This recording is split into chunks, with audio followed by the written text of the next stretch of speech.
Sean Henry now. He's the former executive assistant director for the FBI. He's given us some invaluable insight into where this investigation is going. Sean, first of all, you and I have been talking about this off camera. Red flag after red flag after red flag. How did this guy get a security clearance to be a contractor and have access to the Navy base? You know, there's long term investigations that are done to get somebody a security clearance. You want to make sure that they've got the right mental health, they've not been co-opted by some of our foreign adversaries.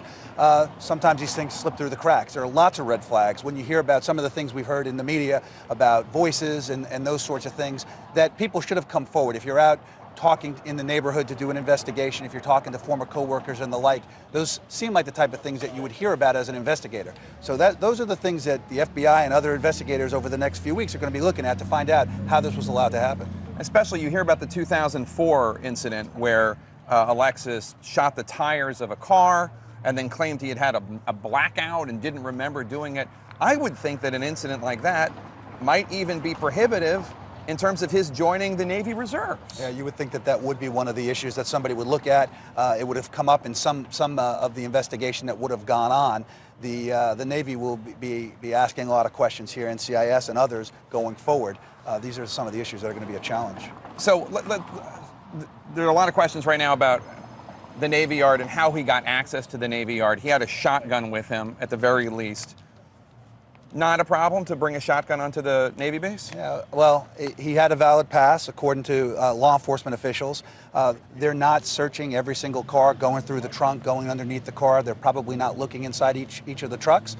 I imagine that they would be doing that periodically, spot checking. But if they were to do that and shut down this naval base, they've got 3,000 people that work here, that would be somewhat onerous to do that. And if he had a valid pass, they probably would have allowed him in. A source told me that the FBI has gone as far back as 10 years ago to a place that Alexis was working in New York City. Why would they be doing that? Certainly nobody there would be involved in something that happened today. Yeah, so the FBI is looking for motive right now. That's one of their primary priorities. They want to know everything about this man that they can find out. They'll go back to grade school if they have to, talk to people he grew up with, talk to teachers in high school, those sorts of things. It's like throwing a pebble into a pond. It's these concentric circles that will continue to move out. They'll search every lead, they'll run these things to ground to make sure that at the end of the day, they know exactly who he was, what he did, and what his motive was. And even if they are confident that he acted alone, they want to make sure 100%. And they're not there yet. They can't be. No, I think that that's right. I think everything that we've heard thus far indicates that he was the lone shooter here. The ballistics and the trajectory that they've done in the evidence response team, that will bear that out.